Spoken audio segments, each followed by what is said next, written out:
Poetry is an important part of English literature. Like other literature, in English literature, poetry plays vital role.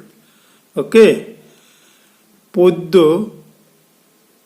বা কবিতা সাহিত্যৰ এটা অলংকাৰ।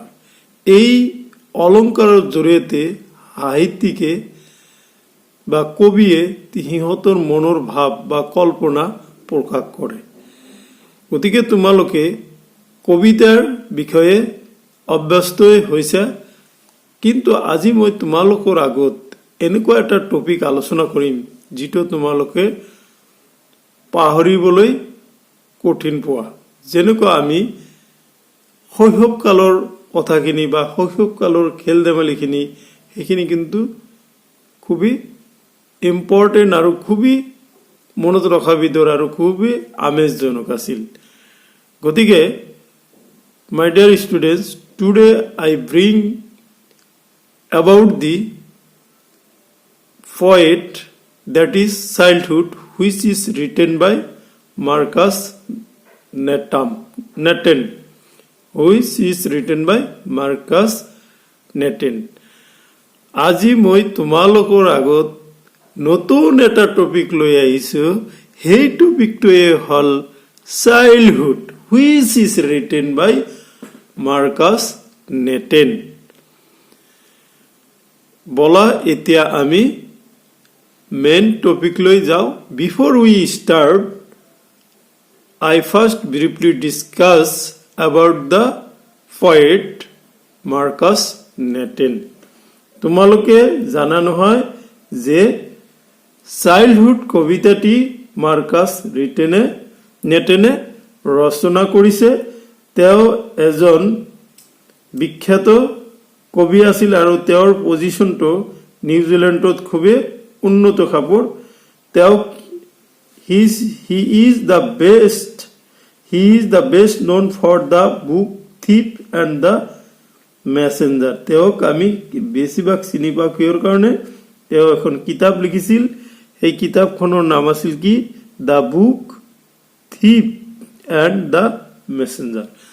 এই the book thief and the messenger এইখিনিৰ কাৰণে তেওঁৰ এটা বিশ্ববিখ্যাত নাম আছে। গতিকে এইখিনি আমি চমু মাৰ্কাছ নেটনৰ বিষয়ে জানিলো।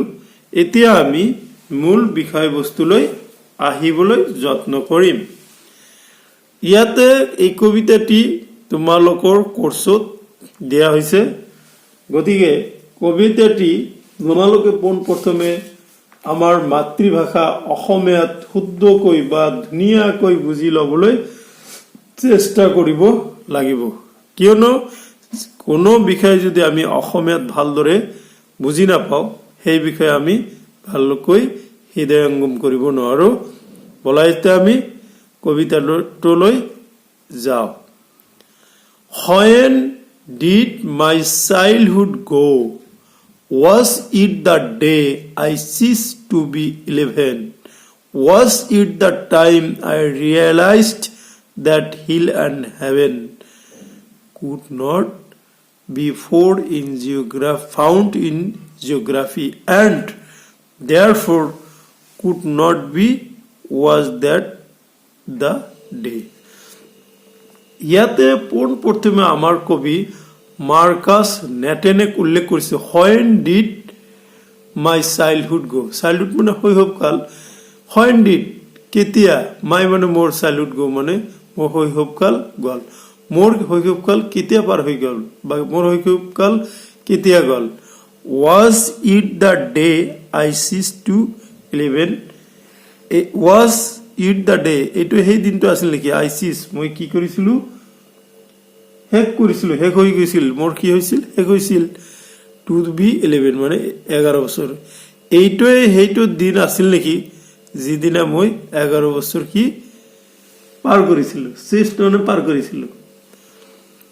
was it the time I realized that hell and heaven? was it the time, এইটোৱে সেই টাইম আছিল নেকি? কোৱেশ্চন কৰিছে।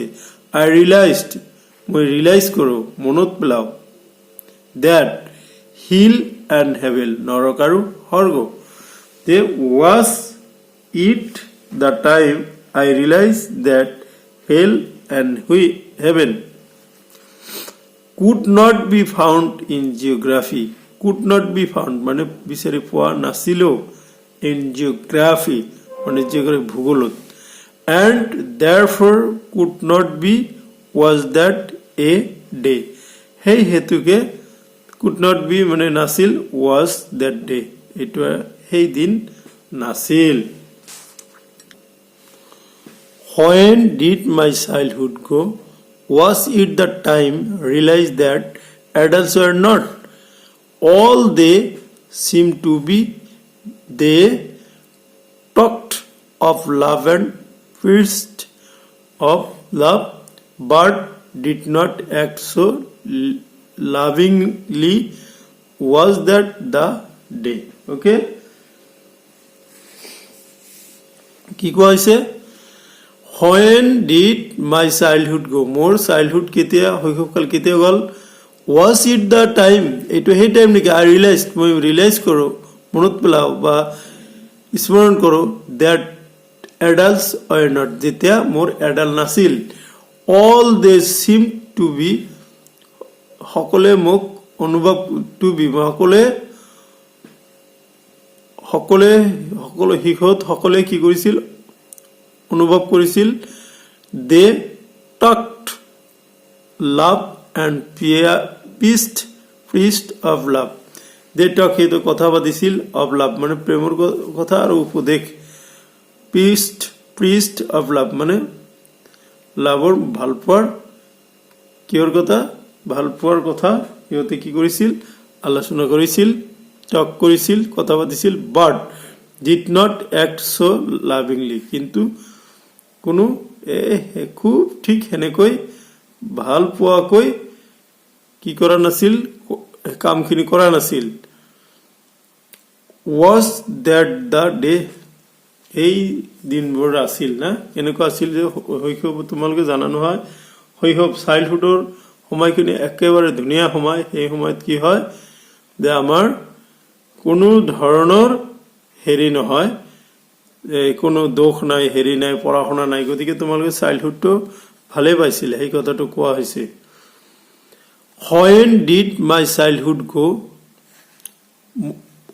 Was it when I found my mind was really mine, to use whichever way I choose, producing thoughts that were not those of the people but my own and mine alone. Was that the day? কেতিয়া মোৰ শৈশৱকালটো পাৰ হৈ গ'ল? সেই দিনটো নেকি যেতিয়া মই মোৰ মাইণ্ড আৰু প্ৰকৃতিটো মোৰ নিজৰ মাইণ্ডখন পাইছিলোঁ. টু ইউজ হুইচ অভাৰ অয়ে আইছোঁ, মই গোটেইখিনি যিপিনে যি যায় সেইখিনি চুজ কৰি কাম কৰিব পাৰিছিলোঁ. Producing thoughts that were not those of others people, চিন্তা কৰিছিলোঁ যিখিনি নেকি বেলেগ মানুহে চিন্তা নকৰে সেইখিনি. বাট মাই ওন, মোৰ নিজা, এণ্ড মাইন এলন, মোৰ অকলে. ৱাজ দেট দ্য ডে, এই দিনবোৰ আছিলে. Okay, Where did my childhood go? মোৰ চাইল্ডহুডটো কেতিয়া পাৰ হৈ গ'ল? It went to some forgotten place. এইটো ক'ত গৈছে? পাহৰিব নোৱাৰা, forgotten মানে পাহৰিব পৰা ঠাইলৈ গুচি গৈছে. That's hidden in an infant's face, যিটো এজন কেঁচুৱাৰ মুখমণ্ডল থাকে, হিডেন মানে লুকাই থাকে. That's all I know, এই সকলোবোৰ যিখিনি মই জানো. গতিকে তোমালোকৰ কাৰণে মই আজি আগবঢ়োৱা চাইল্ডহুড কবিতাটি ইয়াতে সামৰি মাৰিবলৈ চেষ্টা কৰিছোঁ. আশা কৰোঁ অনাগত দিনত মই তোমালোকৰ আগত টেক্সচুৱেল কুৱেশ্যনখিনি দিবলৈ চেষ্টা কৰিম. Thank you for watching my channel English Learning Assam.